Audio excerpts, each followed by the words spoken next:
సికింద్రాబాద్ లో విషాదం చోటు చేసుకుంది. గుండెపోటుతో కానిస్టేబుల్ కార్తీక్ మృతి చెందిన ఘటన స్థానికంగా తీవ్ర కలకలం రేపుతోంది. కార్తీక్ స్వస్థలం గుంటూరు జిల్లా బాపట్ల కాగా ఇంట్లో ఉండగా హఠాత్తుగా గుండెపోటుతో కుప్పకూలిపోయాడు కార్తీక్. కుటుంబ సభ్యులు ఆసుపత్రికి తరలించేలోపే కార్తీక్ మృతి చెందాడు.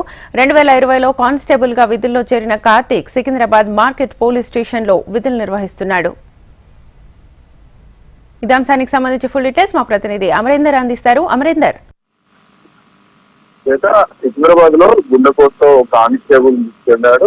కానిస్టేబుల్ వయసు 20 సంవత్సరాలుగా ఉంటుంది. అయితే మోండా మార్కెట్ పిఎస్ పరిధిలో నిన్న రాత్రి విధులు ముగించుకున్నాడు. విధులు అంటే కొనసాగిస్తున్నాడు. 6 గంటల వరకు కొనసాగిస్తుండగా ఏదైతే తెల్లవారుజామునే ఒక్కసారిగా హఠాత్తుగా గుండెపోటు వచ్చింది. చుట్టుపక్కల ఎవరూ లేకపోవడంతోనే అక్కడ ఒక్కసారిగా గుండెపోటుకు గురై ముఖ్యమైనటువంటి పరిస్థితులు అయితే ఉన్నాయి. అయితే 2020 కార్తీక్ చెందిన కార్తీక్ కేవలం 3 సంవత్సరాల సర్వీస్ మాత్రమే కార్తీక్ ఉంది. అయితే యుక్త వయసులోనే ఈ గుండెపోటు రావడం, దీంతో మొదటిసారి రావడంతో కార్తీక్ చెందాడు. కార్తీక్ వివాహం జరిగి కూడా 3 సంవత్సరాలు అయినట్టుగా తెలిసింది. పిల్లలు కూడా లేనట్టుగా తెలిసింది. అయితే ప్రస్తుతానికి కానిస్టేబుల్ మృతి చెందడం పట్ల ప్రస్తుతం వాళ్ళ కుటుంబం మొత్తం కూడా తీవ్ర దుఃఖానికి లోనవుతుందని చెప్పుకోవచ్చు. ఎందుకంటే యుక్త వయసులో గుండెపోటుతో మృతి చెందడం పట్ల కార్తీక్ కుటుంబ సభ్యులు కన్నీరు మున్నీరుగా కనిపిస్తున్న పరిస్థితి. స్థానిక మోండా మార్కెట్ పోలీసులు కూడా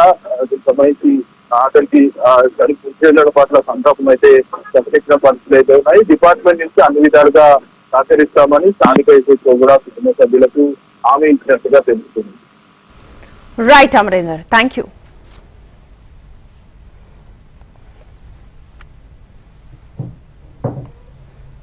సికింద్రాబాద్ లో విషాదం చోటు చేసుకుంది. గుండెపోటుతో కానిస్టేబుల్ కార్తీక్ మృతి చెందిన ఘటన స్థానికంగా తీవ్ర కలకలం రేపుతోంది.